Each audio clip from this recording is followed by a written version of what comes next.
My passion for animation has existed for as long as I can remember. You know, I was always a massive fan of Disney movies, and for a long time I wanted to be an animator. So being a part of this really is a dream come true. Having seen them in action, what are your impression of Pixar's approach to filmmaking? Well, they take it very seriously. They have an unbelievable collection of artists, not just physical animators, but storytellers, actors. Their ability to weave lessons within a story is second to none. I've always said it's almost like a potter's wheel. You know, they spend 4 years refining these stories and making sure every rhythm, every beat works. That's why all their stories are so tight and effective. But they can traverse from drama into comedy back to action so effortlessly. It's really a marvel to watch. Who is Buzz Lightyear, and what does he struggle with in Lightyear the film? Buzz Lightyear is a space ranger.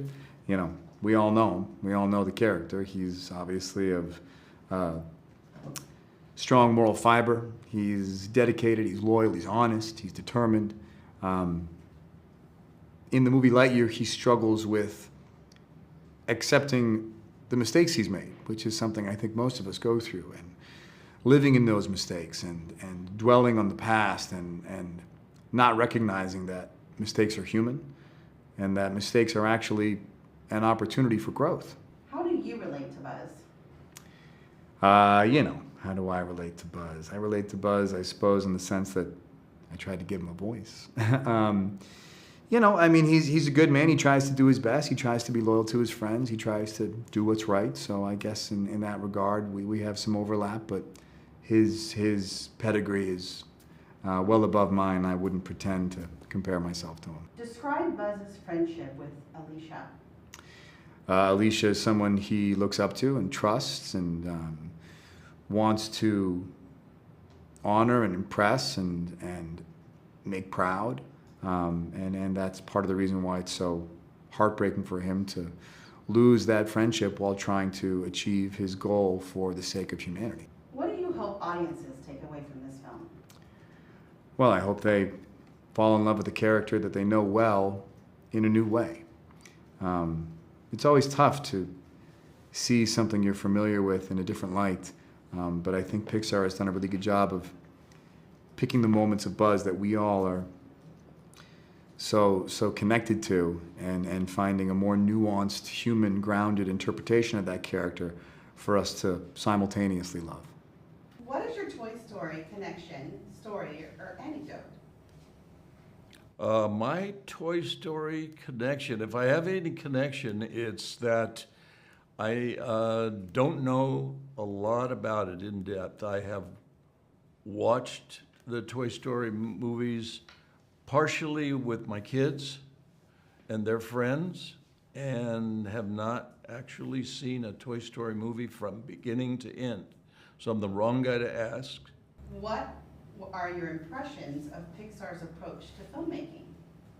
Pixar, I have been a fan of their approach to filmmaking since Apple and Pixar were together, and it all started because I was a big Apple fan with everything they did and everything they got involved in. And I started investing in them when I just could get a few shares of Apple, and again, they owned Pixar at the time. And then those feelings went over to Pixar because I saw how high quality everything that Pixar was doing under Apple. Then it folded into Disney, and so when I was approached about working for them, there was no doubt that I would join up with them. Who is Buzz Lightyear, and what does he struggle with in Lightyear, the film? In Lightyear, what does he struggle with? Questions. Buzz Lightyear struggles with things that he presumed that may not be true, with impressions of people that he may have not got correct, and he finally struggles really with just wanting to go home. Coming into this movie, you touched on this a bit probably, but what do you know about Zurg? When I first was approached coming into this movie, I knew nothing about Zurg. I was hired with the condition that I would know nothing. I would not have any advanced script or any dialogue. Everything would be learned on the spot at the recording sessions. And that was, I'm told, because they did not want me to blab about who he was or what he might be after and how he affected Buzz. Without giving the ending away, can you explain how Zurg has more depth to him than just being a villain or nemesis? Without giving away the ending, I would say that Zurg is, for the audience, a subject between the two to analyze anybody's choices in life and thinking about what they've been and what they're going to do and what they really want in life and what they may have done that they'll change. It's, in some ways, for the audience, it's a good shrink session. And I know who's right and who's wrong, and that's up to the audience to decide. All right, here we go. Keke, we'll start off with you. Hey. What is Lightyear about? Lightyear is, so obviously we know Buzz comes from Toy Story. And the idea is that in Toy Story, he had a toy, Buzz Lightyear. And that action figure came from the movie Lightyear. So Lightyear is the movie that made Andy want to get the Buzz Lightyear action figure. And technically, Tim Allen's voice, everyone's like, he's the original. Technically, he was copied off Chris Evans' voice from the film. Technically, he recorded that after the movie came out. It's very So true. we're in a time loop. We're in a time loop here.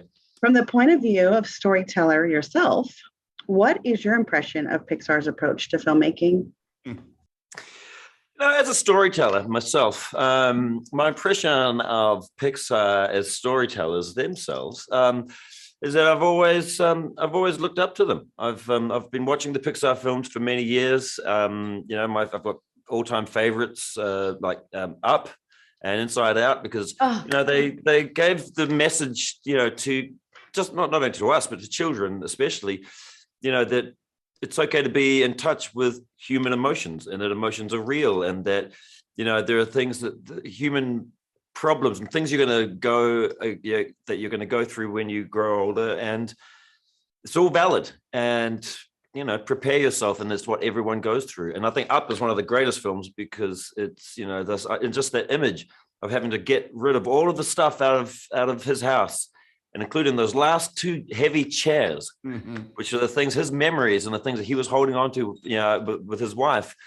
But in order for him to fly and save this kid and to set off into the sky and also into the future, you got to let that stuff go. And that's what's freeing. It's just simple, beautiful messages like that. It's why the Pixar films are the greatest. Absolutely. Dale, describe the planet that Buzz, Alicia, and the crew are marooned on.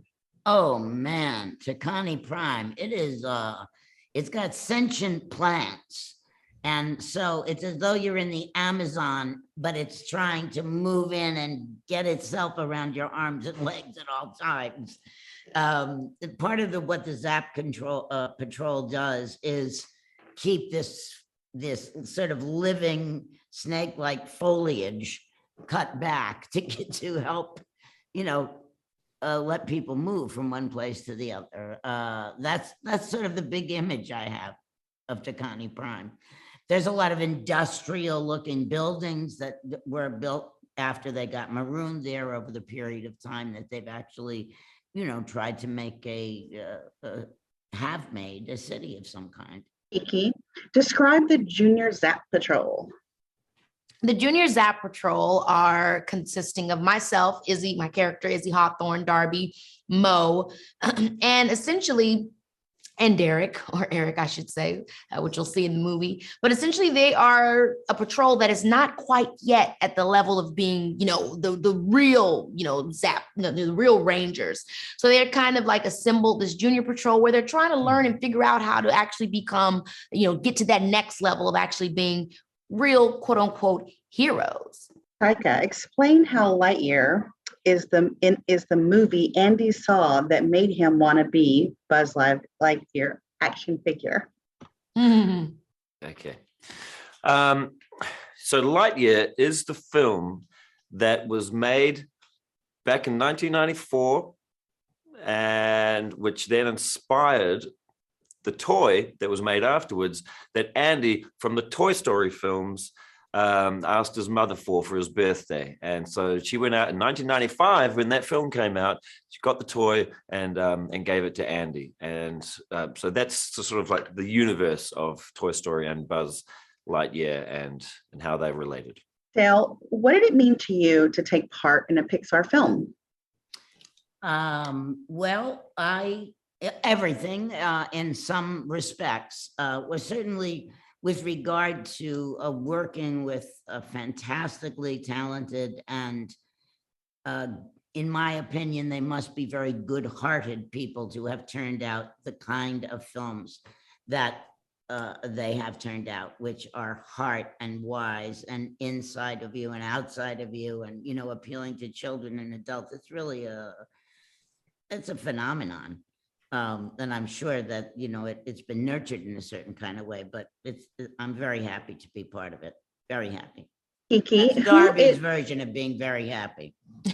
Keke, who is Izzy and who is her special connection to Buzz Lightyear? So Izzy Hawthorne, her grandmother is actually Alisha Hawthorne, who was a ranger, a space ranger with Buzz Lightyear. So she has all this history of who Buzz is, and she has all this really rich, great history about the legacy of her grandmother as this amazing space ranger before they got marooned, where Izzy essentially grew up. And so Izzy is just this curious, emerging leader who already has all the tools that she needs to be everything that she wants to be. But her journey in Lightyear is about discovering that herself and with all of her friends in the Junior Zap Patrol. Taika, who is Mo and why is he part of the Junior Zap Patrol? Mo Morrison is the character I play, and he comes from a broken home. He was raised by his mother in a community full of solo mothers. So he's only ever known women. He feels comfortable around women, and so like this little group is perfect for him. He's got Izzy and he's got Darby, who kind of guide him. He looks up to them, and he wants to help, but just because he's often clumsy and unfocused and not concentrating, it often leads to more problems when he does try to help. Who is Darby and what led her to the Junior Zap Patrol? Okay, well, Darby Steele is a woman of an advanced age who's in very good shape, who is recently been incarcerated, and part of her parole may be lessened if she does well as a part of the Junior Zap Patrol. It's sort of like community service for me, and it turns out to be much more than that. It gives me actually a purpose to end up in the story actually becoming the crew. It's very fantastic for her. She's tough. Tough character. Yeah, she's tough. She's gritty. She's no nonsense. But, if you treat her well, she'll treat you well back. Keke, although Izzy is Alicia's her granddaughter, and there are physical similarities, Izzy still has to be a unique character. How did you bring out her youthful side and ensure her personality came to life? Well, first, I'd like to say when it comes to Pixar and Disney, especially for this character, Izzy, who is so major in terms of representation, I appreciated how they really took the time with her hair and the differentiation between her character and her grandmother Alicia. They look different. They come from the same lineage. You can see the resemblance, but they're their own person. And that's also apparent in the attributes of her personality.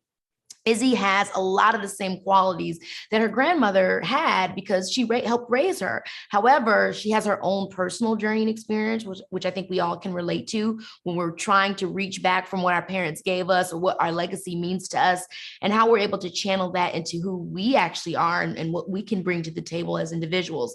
So watching her go on that journey is really cool. Mhm. Taika, explain the consequences of Buzz's singular focus in the film. So Buzz has this singular focus throughout the film, which is to accomplish his original mission, which is to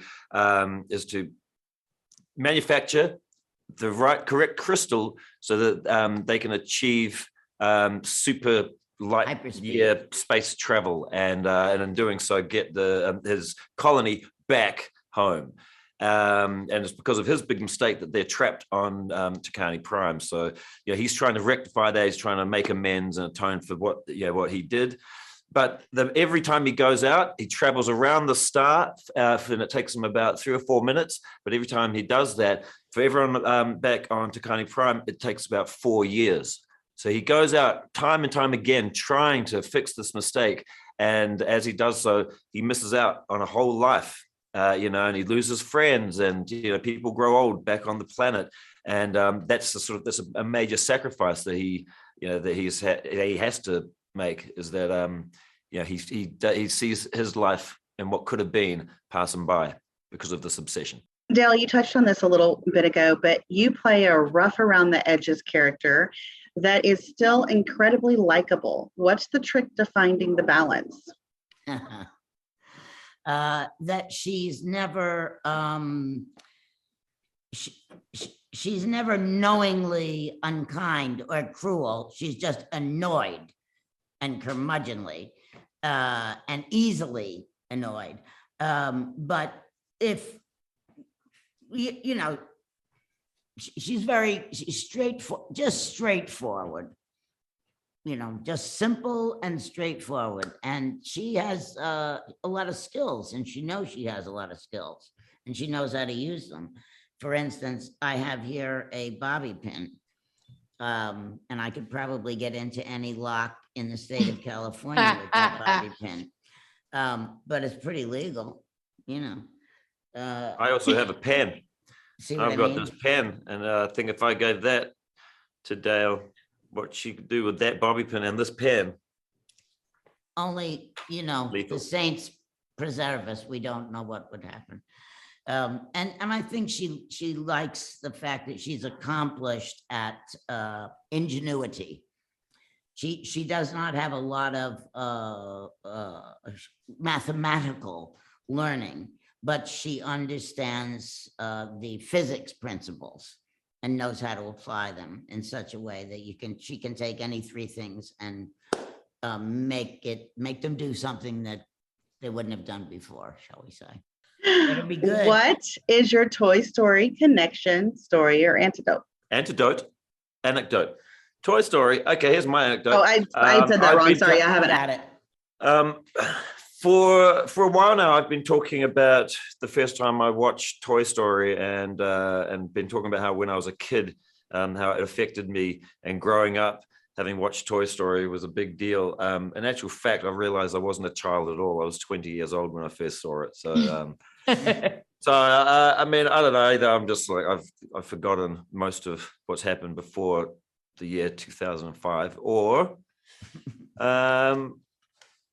the film was so good it affected me on a level where it unlocked my inner child, and and that's what the great power of the Pixar films.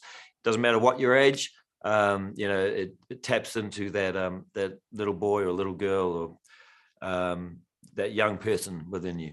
I mean, I think like with Disney and Pixar, their films always mean more as they grow. They have multiple different meanings to them, and for me, when it comes to Toy Story, all I think about is how no matter how old you grow, you know, how time moves on and the same things, maybe you don't use them every day or they don't mean what they used to mean to you. What they gave you is always going to be there. And that's what it was with Andy and his toys, the creativity he was able to share with the toys, the memories that he had with them when he moved and he lost them and he got them back. And they were always there to remind him that that part of him still lives on.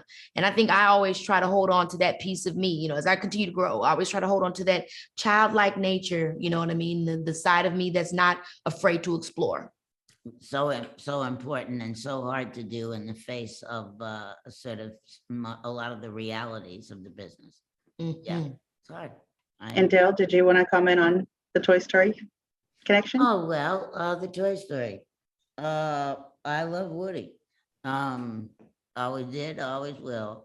And I am probably affectionately drawn to Buzz always in the sense of he so wants to do good. You know, it's a kind of almost matronly, motherly kind of a feeling as a grown up when I saw it. You know, I'm old enough. I was probably in my mid 40s or, you know, or more. So yeah, Woody essentially, but Buzz also, but in a little bit different way. That's all. What is Lightyear about? What is Lightyear about? Lightyear is about Buzz Lightyear and his adventure with these new cast of characters. Underneath that, it's about regret and trying to fix a mistake in your life, and how, you know, these relationships can help you move forward. Explain how this is the film Andy saw prior to 1995's Toy Story. So Lightyear is the film that Andy saw that inspired him to want a Buzz Lightyear toy. And so what that means is that this is not really a Toy Story movie in that way. This is the movie before Toy Story. And what's so cool about that is that you get to know who the real Buzz Lightyear really was. Describe Socks and his purpose for Buzz. Socks is a personal companion robot who was gifted to him from a friend to help Buzz out to deal with some of his emotions that he's dealing with. And Socks is both, you know, sort of like a butler who's there to help, but also a good friend to listen, you know, to be there to listen to Buzz. And but then also, you know, mixing those two together to become just a good friend. Describe your approach to voicing Socks. The approach to, you know, playing Socks has been about the two sides of him. Working with Angus Maclane and the writer on, you get these pages, you know, that the game was just looking at the pages and seeing which side of Socks to sort of bring in. And so there were the two sides of him was the sort of the military protocol side of him, where he was just there to help. And a key to that voice was, you know, yes, Captain. So it'd be like, yes, Captain, the information that you requested is this. The probability of that action would be this. Then that's one side of him. Then the other side would be the more playful friend side, which started with, you know, like, hey, Buzz, would you like a snack cake? And so there's this more friendly side. And those two combined for me was the game of trying to find Socks. And what is your Toy Story connection, story, or anecdote? My Toy Story connection was I started in high school my love for animation and trying to learn hand-drawn animation. My first year at animation school was 1995 when Toy Story came out. And it, you know, the filmmakers brought it to our school, to this mall, this rented a theater out, and there was no trailers. We knew nothing about it. And we just saw this film that was not hand-drawn, that was animated with this new technology, you know, and it just blew all of us away. And, you know, it made me, you know, get jazzed about cinema in that way, that I just wanted to work with all the folks that did that incredible stuff. All right, first question. What is Lightyear about? Lightyear is a movie that tells the story of the real-life Buzz Lightyear, which is the hero Andy fell in love with and inspired him to get the doll. Who is Alisha, and what is her special connection to Buzz Lightyear? Alisha is the commander of the Space Ranger fleet. She is a strong, confident, capable leader who loves her job, but also is a dear friend to Buzz. She and Buzz find themselves, along with their fleet, marooned on an abandoned planet, and are tasked with the job of finding a way back home. So as you mentioned, your character Alisha is Buzz's superior and also his best friend. So how do you find that balance in your performance? Yeah, I think that's anybody who loves their job is able to find the sweet and the power of that job. And she takes her job very seriously, knows that she has an important job of leading all of those who follow her, but she also knows that life has so much more joy and other ways in which joy can be found. And she takes the job of leading Buzz into that joy very seriously as well, because I think she thinks that'll help to make him a better Space Ranger. You get to say at least part of the Buzz Lightyear famous line, "To infinity and beyond." How do you feel about that? Like a dream come true. It feels like an absolute joy. The first time I read it and I saw that was in the script, I was like, wow, oh my gosh, is that where that line comes from? And then when we were in the booth and we were finally shooting, I could not believe those words were coming out of my mouth. I was just blown away. I was so excited. It felt unbelievable, but like such a joy at the same time. What is your Toy Story connection, story, or anecdote? My Toy Story connection is I had just started babysitting when this movie came out. And I remember I was babysitting my neighbor's children, and they had the movie and loved it so much and wanted to watch it. And I don't know, they put it in and thought it was something that only they were going to enjoy, but then I felt so connected to it and drawn to the story, and the kid in me sort of felt even more awakened. Great, thank you. Thank It's you. very simple. What is Lightyear about? What is Lightyear about? Lightyear to me is about perseverance, and it's about embracing fear and obstacles and making them your allies as opposed to fighting against them. You can pull them in, and these things that you face in your life, I feel like if you embrace them, you'll overcome them. And if you run from them, they'll overcome you. And to me, Lightyear is about learning how to take what you're afraid of and run with it and become successful with that fear. How does music support the story for this film and films in general? Music is always there to tell you sort of the subtext of what's happening in a scene. Music is there to support the emotional side of a story. It's not always just to point out the action and all of these things. It's actually to give you a window, an insight into how a character is feeling. When you just look at someone, you can't always tell what they're feeling. And music is the thing that can help us understand what somebody is going through.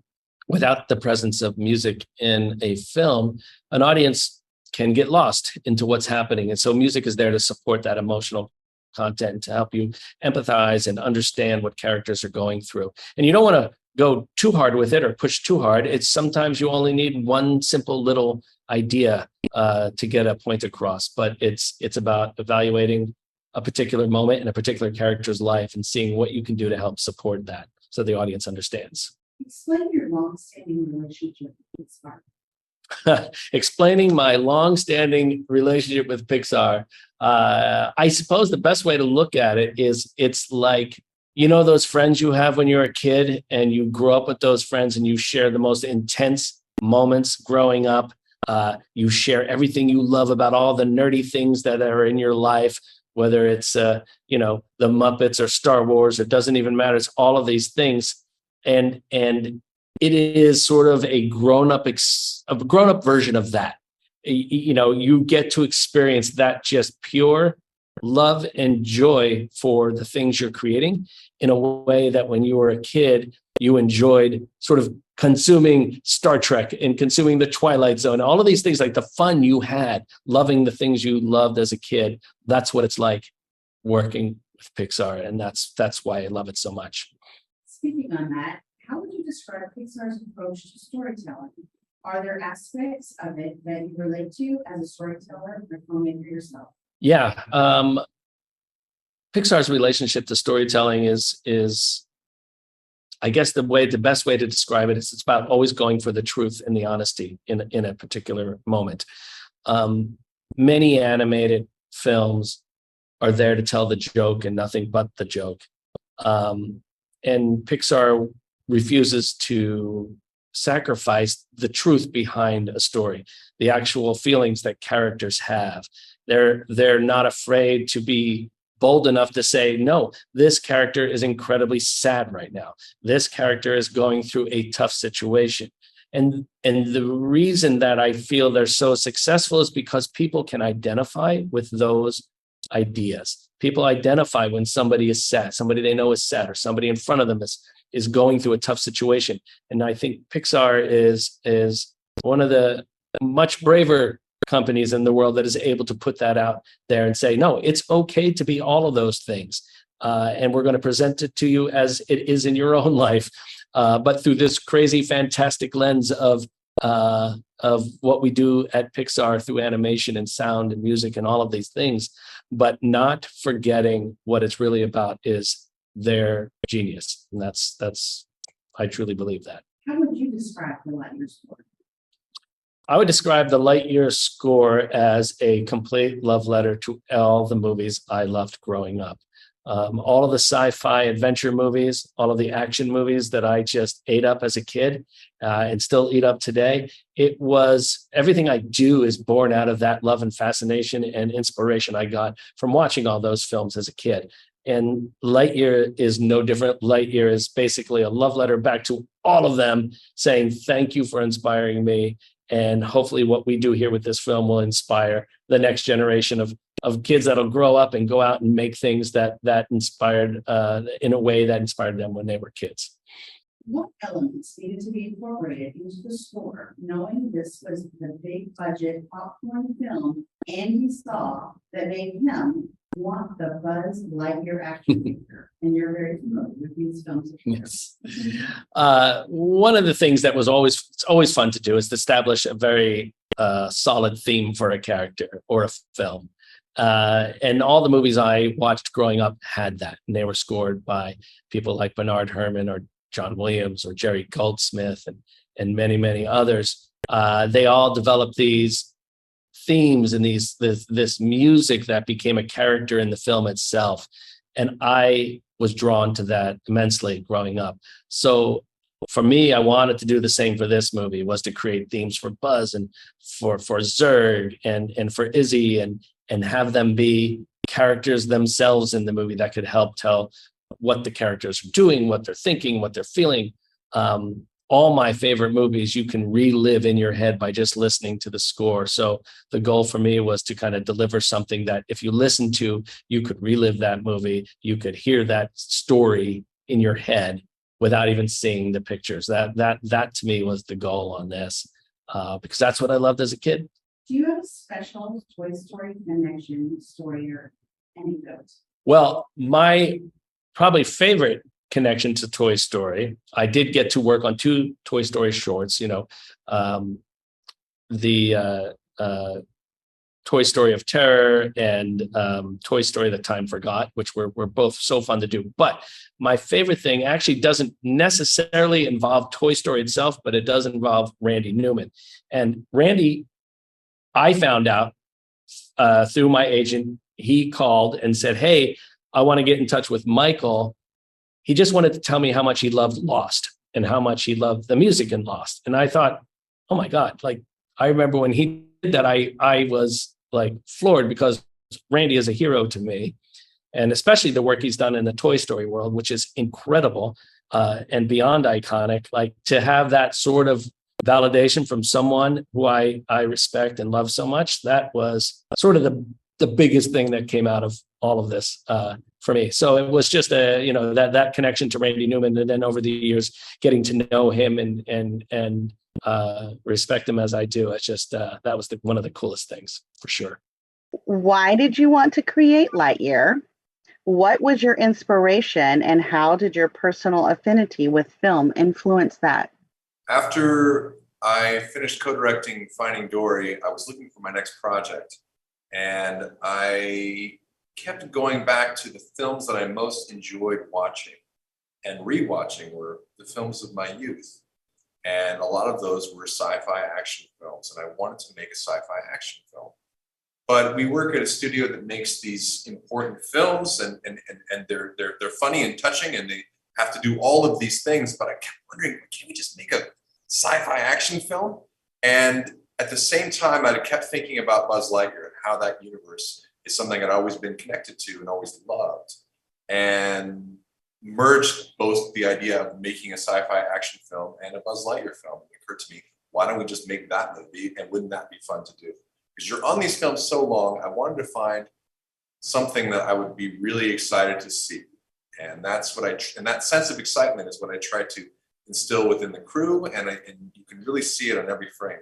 We were inspired not only by the history of science fiction cinema, but in general, the films that I enjoyed overall. There was a lot of a wide variety of inspirational sources for the film, and it was a way, by drawing on a variety of sources, not just rehashing science fiction, that allowed us the unique look and feel of our film in Lightyear. What characteristics of Buzz Lightyear's audiences already know and love that were must-have in this film's version of the hero that inspired the toy? So I think that anybody who has seen a Toy Story film is familiar with Buzz, the hero who is a little out of step, as Angus likes to say. He's out of step with the reality around him, right? When he thinks he's a space ranger, he's really a toy. That dislocation, that's familiar to people, and I think that everybody who knows of Buzz will come in expecting some of that. Also heroic, also very dedicated and loyal. The hero, the action hero. So we wanted to preserve all of those elements of Buzz in our film. But he's also a sidekick in Toy Story, and we needed to have a more fully dimensional character to be able to tell a full film with as our protagonist. And so we took liberties, shall we say. We made him a little bit more rich and interesting and multi-dimensional, so that we have 90 minutes of just Buzz and really enjoy him. Also, he's got hair. He's got hair. Gave him hair. We didn't have hair before. Now he's got hair. So audiences won't recognize the hair. We made him a brunette. I always thought he was blonde. Go figure. Time dilation is an important part of Buzz's journey in this film. How does it work in the story, and how does that affect Buzz's life and relationship? Well, time dilation is the scientific principle that the faster you travel in space flight, the further into time you go. Now, if you go at tremendous speed, you can even go so fast that you're aging slower than everyone back on the planet that you left from is aging. So in our story, Buzz is going on these missions that he's traveling at sub-light speed, but it's so fast that the mission for him only lasts 4 minutes, but for everybody on the ground that helped launch him into space, 4 years have gone by. So for our story, we're seeing him skip through time, and Buzz is slowly separating from the society that he knows, all because he wants to get everybody back home. Okay, Galyn. The film introduces some relatable and complicated themes for the character: perfectionism, guilt, open or closed-mindedness, rolling with the punches or not. How do you handle all of that in an animated film without it feeling too heavy? Oh, The cat, sprinkle the cat. Sorry, No, that was good. I didn't know that's where you were going to go. So this is a great question. How do you have these meaningful, deep ideas about guilt and about perfectionism and not make a film that's too heavy? Part of it, I would say, is iteration, because we definitely had several versions of this film that were frankly too heavy. They were a little, just you get into act 2 and you were just sad. It's hard. And the cat, introducing Socks the cat really helps, because it's hard to take anything too seriously when it's coming out of Socks' mouth. But also making the focus a little bit more on the relationships and less just about the guilt. I mean, it sounds odd. You would think that it would be sadder for him to have had a relationship with Alicia, his best friend, his almost like a sister, his commander, and to then see that she passes. But the fact that he has a relationship, the fact that you see that he is this fully dimensional person who's missing out, means that when you get into act 2, you still have faith for the guy. He's not a complete, isolated loner hermit person that you have no faith for. You want him to have the beauty and the warmth of friendship like he had in act 1. And so I think it's more hopeful than it might sound otherwise. Help me there? Yeah, I mean, I think animation is a medium like anything else, and it's just a story you're telling and how you tell it. I think a lot of the other 25 animated films that Pixar has done, there's nothing can be heavier than let's hold hands and face death in the trash incinerator. So you got nowhere to go but up. It's nice, but I think we're speaking of up. Probably the hardest I've cried in a movie. Yeah. Right. So this is light. It's light 7 business. minutes in. Yeah. Okay, Angus, why was Chris Evans cast as Buzz? What does he bring to this character? I wanted for Lightyear to separate the Buzz character from Toy Story, and in general, the whole film. I wanted it to be kind of a separate thing. And part of that was finding a different voice actor for Buzz Lightyear. Was finding the live action equivalent, if you will, or the more serious action hero. And so where Buzz in the Toy Story films is a side character and a comedic relief, that this Buzz was going to have to be the protagonist that was going to carry the whole film. And to do that, we needed a Buzz that was just a little different. So we tried just thinking about who would be a good action hero star that would also be humorous, but not so much so that it would be a detriment to the sense of peril that they might go through. And immediately, Chris Evans came to mind, and what he brings to the role is what he brings to any role, is a sense of legitimacy and a sense of fun and a sense of gravitas, the balance of those things without seeming too goofy. He always feels very legitimate and very authentic, but also has an openness and a commanding thing, but also a sense of self-deprecating.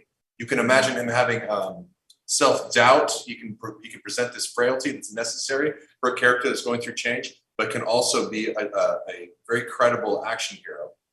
And he's a wonderful creative partner on the film, and he did a terrific job. And it was just every time working with him was a joy. And what he added to it was a sounding board for where we were going with the character as we developed it into this feature. So he was on earlier than any of the other voice cast. We would give him the material, we'd play with it, we'd see what he'd bring to it, and we'd adjust the writing to reflect what was best for the character.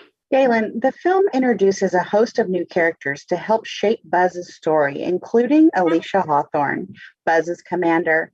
Tell us about Alisha and her relationship with Buzz. So Alicia's his best friend. He's the person, his professional colleague, friend, sister-like character for him.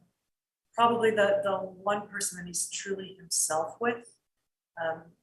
And he's gonna lose her by the end of Act 1. And that's, that is the arc of our entire first act. She's the emotional core of that act. She is also exceedingly driven, professional, accomplished, but she also has a better connection with the here and the now, and values the life that she's been given, and it's going to live it to the fullest. Even if it's not on her home planet, not what she intended, she's still going to have that life.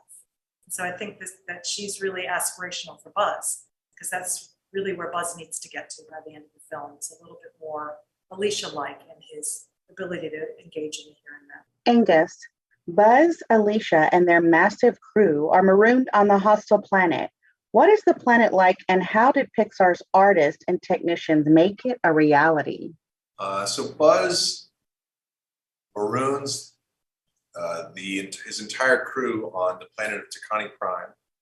We wanted the planet to be somewhat alien and somewhat familiar at the same time. It just needed to be, at first, seeming like it can sustain human life, but it's fraught with perilous danger. There's carnivorous vines, there's these nasty giant crab-like bugs. Originally there was no coffee, but we got that. There are these kind of creepy trees. It's meant to be a kind of unpleasant but sustainable planet, so that Buzz both can live there but desperately wants to get back to Earth. As far as what the artists, how they dealt with it, is we want to have this mixture of familiar and fantastical for that. We wanted to have the bugs are a mixture of a crustacean from Earth and some insects, along with creepy alien eyes. There's just you're always balancing familiarity with the fantastical. And if you get too weird and too off the wall, it's hard. The audience can't relate it to anything. And since the planet needs to read really quickly, there is the planet itself, and then it has the dark side of the planet. We'll find in the second half of the movie where you're on the opposite side, where the rotational axis of the planet is such that there is a side that is in constant darkness, where they mine the beryllium for all of the things that they might need to mine it for on the light side of the planet. Anyway, we just took our cues from real world, relatable, Earth-like things so that we could accept it as an audience and move on. Galyn, tell us about the research for this film, including the trip to NASA. We had a phenomenal research trip to NASA. We were hosted by Tom Marshburn, and he took us all over the station. It was remarkable. We saw a lot of what astronauts do in their day-to-day and what their environments are like, and really we got to touch and I don't know, that it's such a tactile world that you just want to reach in and touch everything, and we actually got to touch everything, which is super helpful when you're trying to recreate that kind of environment. We learned a lot about what it means to be an astronaut, and how much of a collaborative team effort it is. You think about an astronaut as the sole person in the spacesuit risking their life type of thing, but it takes hundreds and hundreds and hundreds of people on the ground to support that person, and they're intimately aware of it. And the thankfulness and the humbleness that they exude is pretty remarkable in that regard, and very influential on both what's in the film and also how we try to emulate that and conduct ourselves on the film. And then there was another research trip to the Lucasfilm archives that I'm sure Angus would love to tell you. I would love to tell you about it. I'll tell you about it right now. We went to the Lucasfilm archives and walked through all of the props and the set remnants that they have, and the costumes and the matte paintings and the creatures that they have. Just the entire film history from Lucasfilm was graciously shared with us by the archivists there. And we studied how the models were built, because we know how they look on screen, but what does that look like in reality? How do you achieve that look? What types of techniques do the model makers do to achieve a tactile sci-fi look? So it's really the combination of these two research trips that are our movies. What's been done for film before to get that kind of chunky sci-fi look that we still want, and what's the reality? And our movie is somewhere in between those two. Angus, you just touched on this a little bit, but you described the grounding idea behind the look of the film as cinematic and chunky. Can you explain a little bit about that more? Yeah, the two things that I really wanted aesthetically for the film was for it to be cinematic and for it to be chunky. And those means basically cinematic, meaning it looks cinematic. It has a filmic look to it. It has indelible images that are very clear and memorable. There are clear lighting choices that direct the viewer's eye to a protagonist or the relevant information in the screen. For me, the thing that makes things feel cinematic oftentimes is a lot of smoke. And just smoke up the set, which is not dangerous to our actors at all in CG, and then turn off all the lights and basically build these great sets and hide stuff to direct the viewer's eye. Now, chunk is the design aesthetic that allows for a sense of stylization to the building of the world so that everything feels like it has a material thickness. When you make a model, it naturally has thickness in the real world. You make a model in the real world. In CG, you can make walls and thicknesses of props and sets thin as you want, thinner than a piece of paper. And as a result, it can make the world feel thin or fragile. And I wanted to really make an effort to have everything feel manufactured and show both the manufacturing details and also the defects to allow for a lived-in world that felt like you could reach out and touch it. Galyn, this last question is for you. There seems to be a nod to technology, retro and futuristic, in the film. How does the film have fun with all the possibilities, from the buttons and knobs and Ivan to all the robots and socks? Oh, so, this is really a better question for Angus, because he'll talk your ear off about, like, I have. oh, come on, you're going to talk about Ivan and Angus experiences great frustration with technology. And so I think he channeled all of that frustration into his portrayal of technology with Ivan and the irritation with autopilots, and he loves the limited movement of socks. And I don't have the same frustrations with technology, so I think that. I don't think it's a frustration. I find technology hilarious, especially the limitations of technology. And the movie has kind of an ode to technological limitations. There are a lot of push buttons on everything has push button. Socks, the cat doesn't really look like a cat, and he looks like a cat, but he has limitations. Ivan is a representation of the kind of branching phone trees whenever you call some sort of corporation, and is often is the combination of having this well-meaning voice in a rather dire situation. The Eric robots are often don't read the cues of humans, and I think that's a lot of the technology is a coldness where it's often not reading the room, as it were, and just carrying on anyway. And so for me, there's tremendous disconnect between the human characters and their counterparts, the robotic counterparts, that I find really, really funny. And it's when they connect is that they become friends, and then Socks becomes Buzz's friend.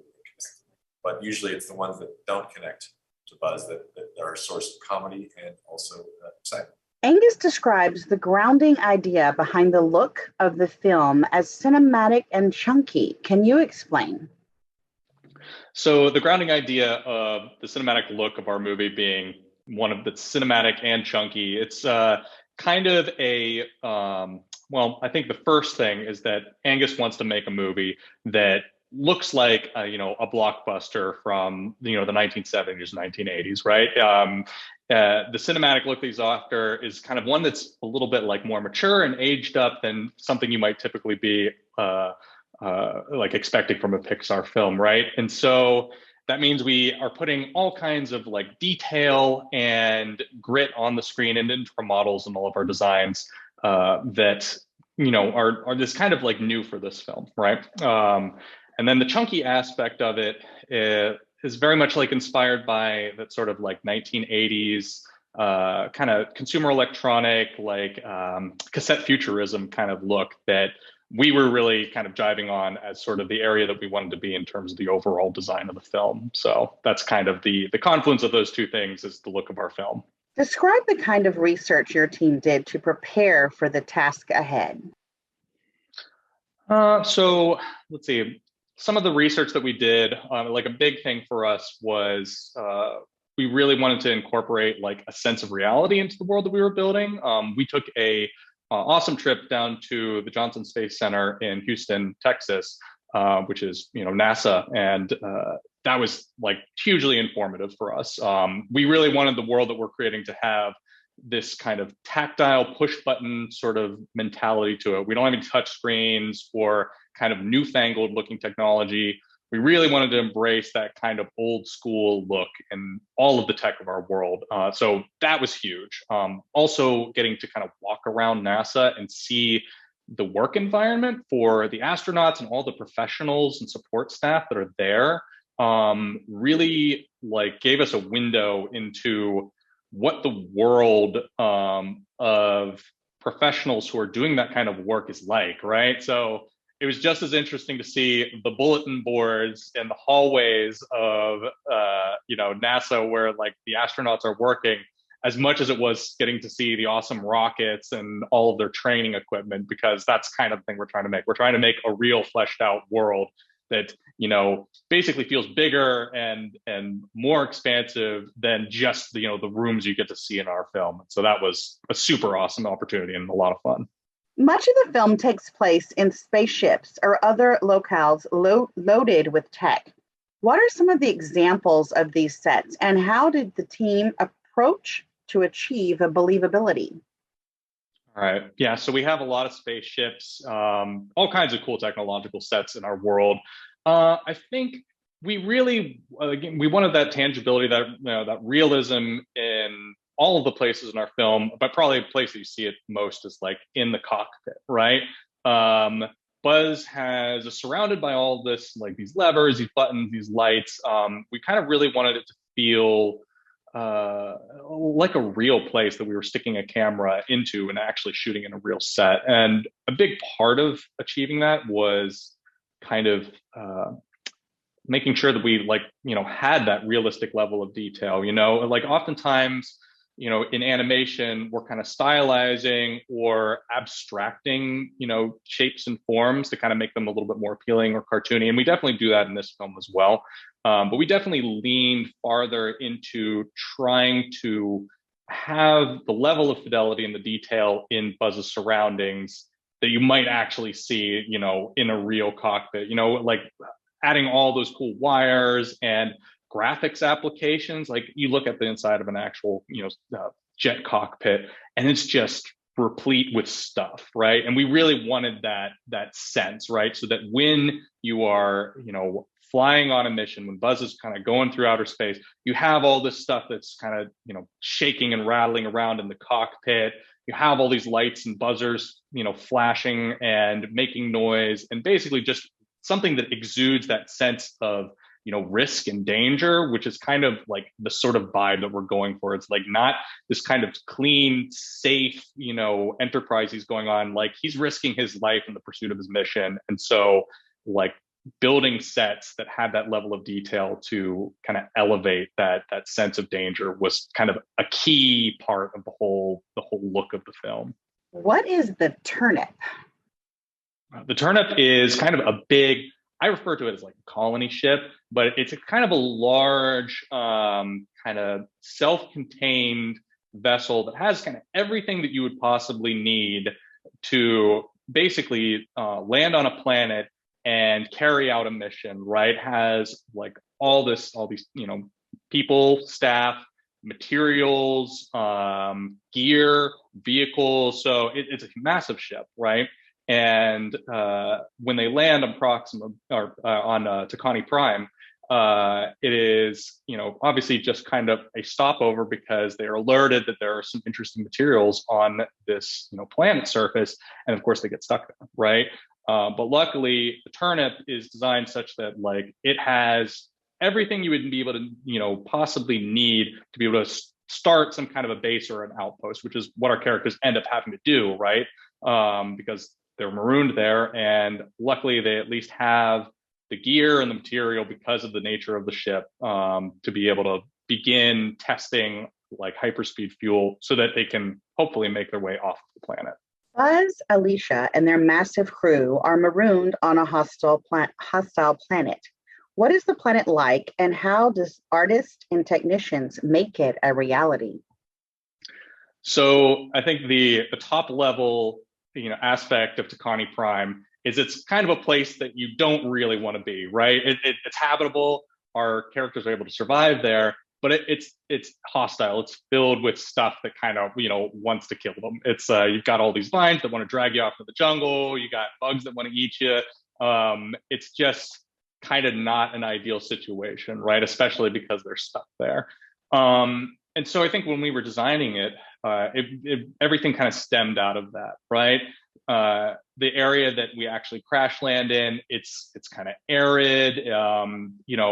I guess there's a stark beauty to it that I think looks really cool and cinematic, but at the same time, they're kind of stuck out in the middle of nowhere. And of course, they're in the midst of all kinds of stuff that kind of is constantly coming at them. So that also kind of like informs the design of the base too, Star Command base. Even though it's kind of a sort of a science enterprise where they're trying to develop these hyperspeed ships, they also kind of need a little bit of a security aspect to it too, to protect them from the flora and fauna of the world. And so it has a quasi-military base feel to it just by necessity, because everybody at Star Command needs to stay alive in order to be able to continue their mission.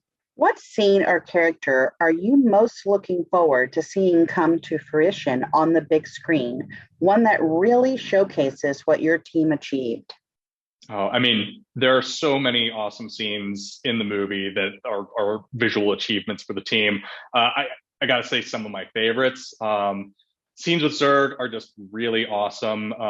That character just has such a presence. And when he and Buzz are on screen together, like some of the scenes with the lighting and the shots, it really, I look at it and it looks like a scene straight out of a film that I would have watched as a kid, like something that was up on the big screen before movies were CG, right? And it's really exciting for me because that was kind of everything that we were going for. And they're very dramatic characters, and there's also just inherent drama to the world that kind of comes together in some really cool imagery that I'm super excited to see myself, like on the big screen, and I'm excited for audiences to see, definitely. That's it. Thank you so much. That was great. All right. Awesome. Fantastic. Bye. Thank you very much, Nina. See you guys. Thank you, Greg. All right, take care. Bye. So many spacesuits. What was your approach from research to execution, and how did they change as the timeline progressed? There are so many spacesuits in the movie Buzz Lightyear, and we had to approach making them through research and then think about how they would progress over time.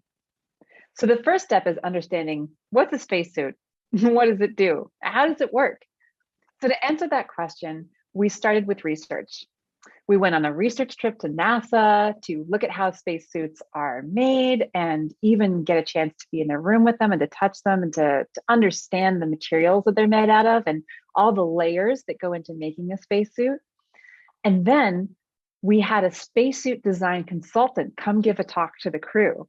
And we got to learn from that design consultant, what are they looking for? What is their priority? What is the most important part about a spacesuit? And we learned from them that it's an important and complicated life support system that really makes a spacesuit so special. And from there, we went on to finding inspiration in cinema. So there are lots of great sci-fi movies like Star Wars, Star Trek, Prometheus, 2001, Gravity, Interstellar. There's so many great spacesuit depictions out there in cinema, and we got to treat that like a visual buffet and draw inspiration from the suits that we thought looked the coolest. And then finally, we got access to a tangible replica. Someone had made a mock-up, a replica of a spacesuit, and I actually got to put it on and try to move in the suit. And what I really learned from that experience is just how much structure and life support systems weigh on you when you wear this, and just how much it changes how you move. So for example, spacesuits have a heavy metal ring. And if you're bouncing around and don't have the helmet on, that can just bop you in the nose. So you want to be really mindful of all the components and what they're for and treat them as intended. And what really landed for me when I was wearing this suit is how much that life support system is there to keep a human alive because spaceflight incurs risk. And it really made me respect Buzz's journey that much more by reminding me that while I see spaceflight fairly often as a person living in this century, there still is risk and danger involved in going up in a rocket, especially if it's the test run for a rocket. And Buzz does that again and again and again with different suits and ships and fuel crystals to try to get his family and his friends home. And that made me really embrace the heroism of our main character. Thank you. How does Lightyear Buzz differ from Toy Story Buzz? So the Toy Story Buzz is a toy that was inspired by the movie that Andy saw in the theaters. The Lightyear Buzz is that character on which the toy is based. Now, visually, the cool difference between these two entities is that the toy is manufactured to look right at toy scale, at this size, has manufacturing seams and screws on it that really show you that this is a toy. But the Buzz Lightyear that you're going to experience in the movie is the human Buzz Lightyear wearing a Space Ranger spacesuit. So some of the differences you're going to see are the proportions are meant to fit on a human. So the belt is in a different place, the shoulders are in a different place, the helmet is in a different place. We still get that iconic instant read and that look of the Buzz Lightyear we know and love. But now it's clear that this is on a human character. And you're going to see a lot of modeling details that give you clues and indication that this suit was made at human scale for a human to wear. So you'll see panels and seam details cut in that show you how it was made. In addition to that, you're going to see the shading. That brings it into a really believable world. Now, the colors that we choose, we had to be faithful to the original colors. But the wear that you see on top gives you signals that the scratching in the wear is again happening at human scale. Where two pieces rub together, you might see some color wearing off. And those cues and that rich visual detail help add up to the final suit. And finally, you're going to see graphics integrated all over the suit. Helpful messages like do not block next to a vent or this side up next to a panel. And those messages are there to inform the spacesuit wearer how to wear and to use the suit. Now, all of these details add up to a human Buzz Lightyear wearing a Space Ranger costume. And it's a real wow moment when all of the people working on these separate parts show their work together and you see it and it's lightning in a bottle. That's the human Buzz Lightyear. Thank you. Can you talk about Alicia's hairstyles? Why they had to change frequently? Why they had to change frequently, why they were challenging, and how your team made it happen. So Alicia's hairstyles had to change frequently in the film because we needed to show that Alicia is embracing life on Takani Prime, and she is moving forward with her life. So we need to see her go through decades of age and visit her several times in her journey. Now, one of the really cool things I'm excited about in this movie is how Alicia's hair came to be in our computer graphics pipeline. We had a fantastic grooming artist named Sophia who really wanted to make authentic braids in Alicia's hair. She developed new systems and processes we hadn't seen before to be able to offer this to our character. So the first time we see Alicia, her hair is back tight in braids. It's a very utilitarian look. The second time we check in with Alicia, there are braids on the side, but half of the hair is loose on the side, and it gives her a really stunning and iconic silhouette. And the way the hair moves is just gorgeous. You'll see her again as she ages, and you'll see the color start to change, start to become grayer in some places. It's still our Alicia that we know and love, and she's getting frailer over time. And all of that together, we're so proud to put on screen. It's a new level of technical detail in braiding and in natural curly hair that we haven't seen before. What does Airman Diaz wear that was challenging to execute, and why? Airman Diaz is one of the beloved Lightyear characters. Airman Diaz is in the flight crew. This means that he wears the jumpsuit, a utility belt, and a puffy vest with a beautifully puffy collar, a squawk box on top, and patches that show us where he is in Buzz's time progression.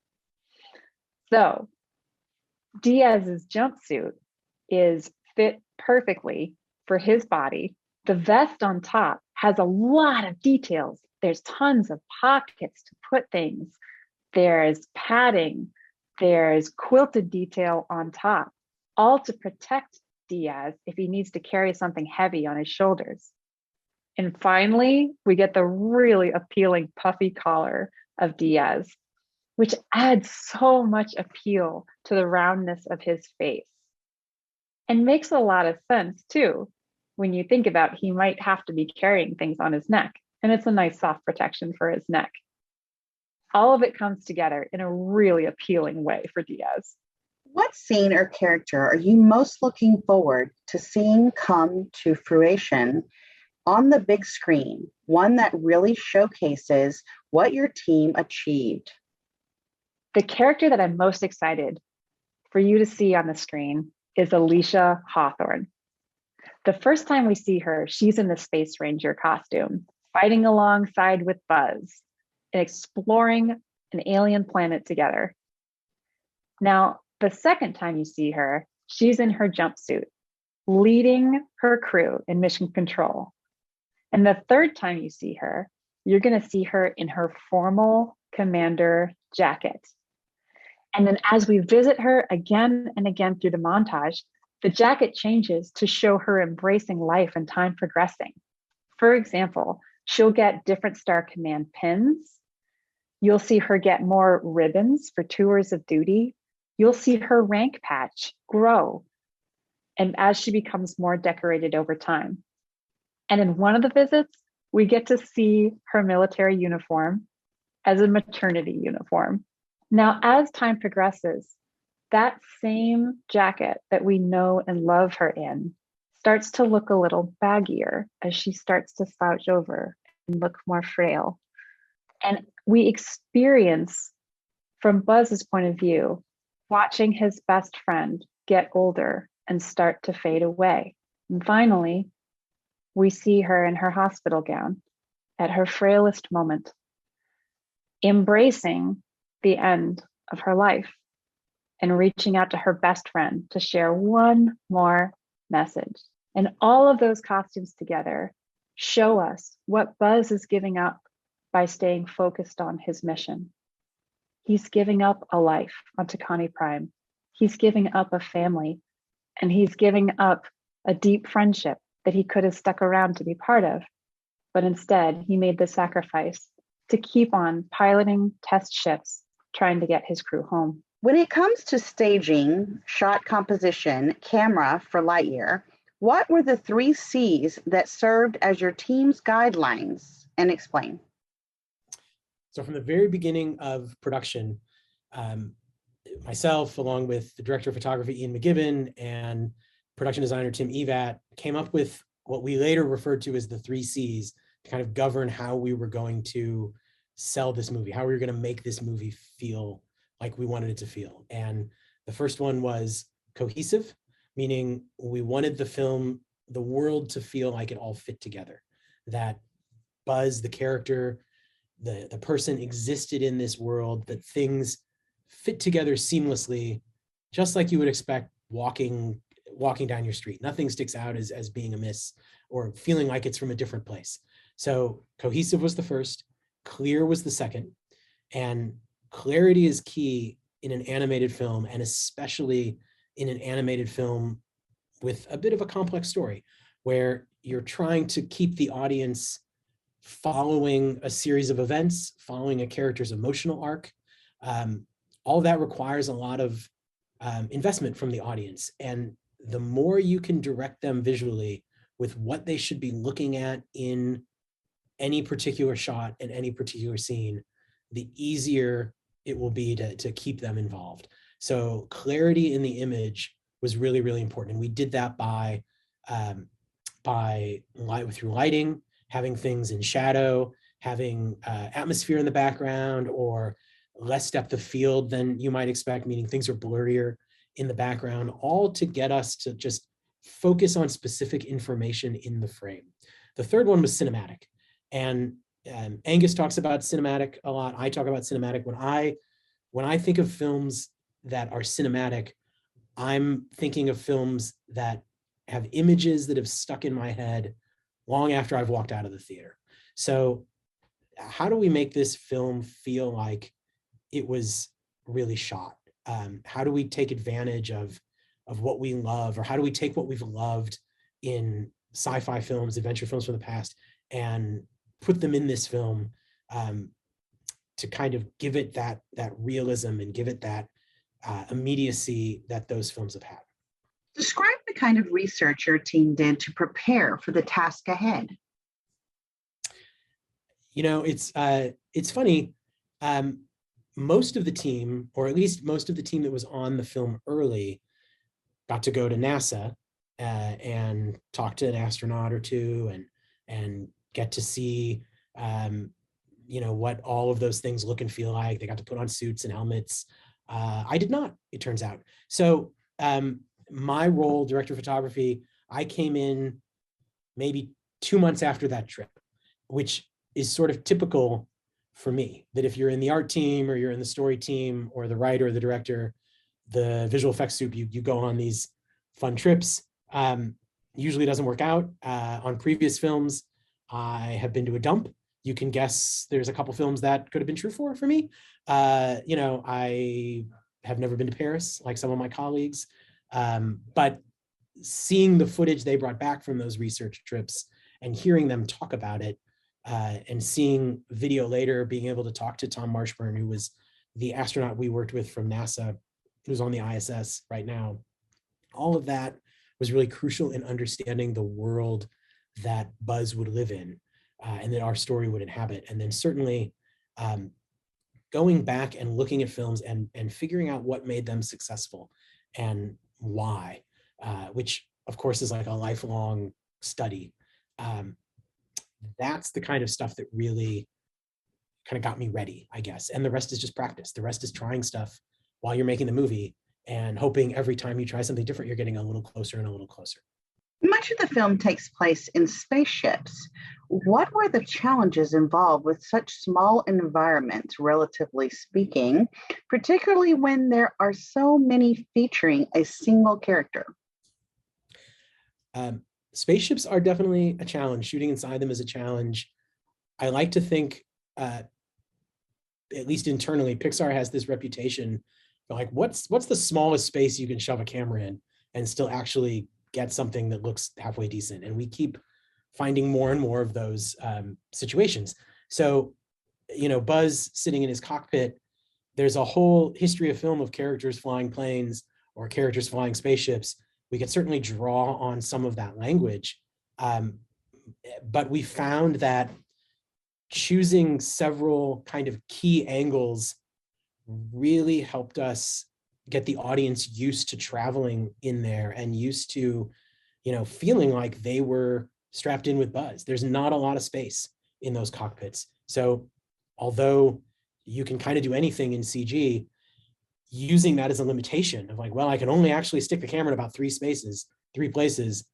And then when I need to add some punch to that moment, I can find some unique way of shooting it just for that section that, kind of pushes it a little bit, but still works, but now suddenly feels more exciting than the thing that we just saw. How did IMAX affect your efforts? Early on, Angus had the idea that he wanted this film to be in IMAX, which super exciting. I've never shot in IMAX before. Pixar has never really shot in IMAX before. So this was a great challenge. And we took about a third of the film we felt would be the most suitable for IMAX, which, meaning it would lend itself to that 1:4:3 boxier aspect ratio much better than the other scenes. And it's spread throughout the film. So you get some in the beginning, some in the middle, and some in the end, which is great. So we filmed those scenes in that aspect ratio from day one. So a scene in the movie we knew we wanted to be in IMAX, that's how we shot it. And when I say we shot it in IMAX, I mean we developed a second lens kit specific for IMAX. We were using a larger format camera, much like they would in live action shooting IMAX, with different properties to the lens. Things look different. The depth of the scene is different. The relationships, foreground and background, are different. It's just a different look, and it may not be recognizable to some, but it is to film geeks like me.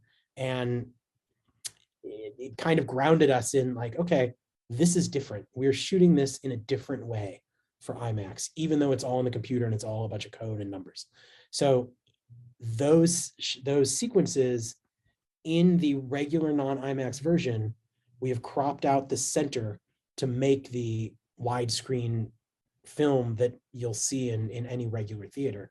But even that was all derived from IMAX. So we really took that challenge seriously and embraced that opportunity to shoot in a different way. It was super fun.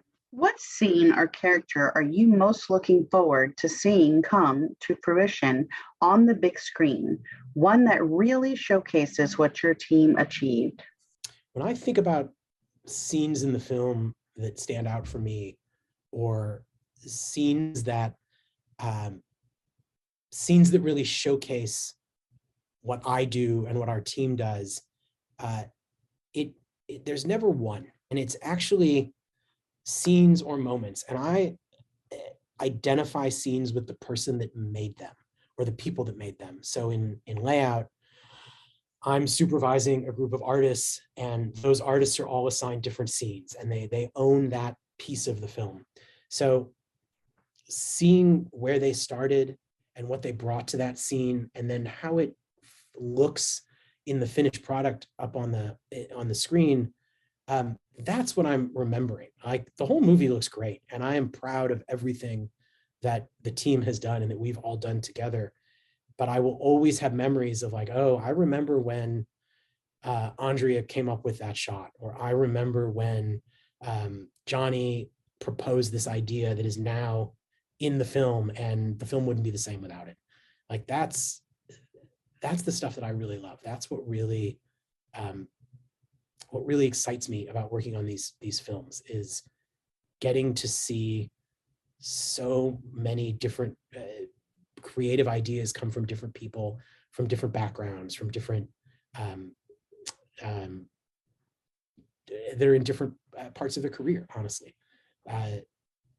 that is what I remember when I look at the movie. Is not the struggles or oh, that film that worked out better than I thought. It's just, no, that artist really did a great job there. Thanks for watching. Make sure to like and comment on the video if you enjoyed it. Check out our suggested playlists here for more entertaining videos. Subscribe to the channel and hit the notification bell to be notified when new videos are released.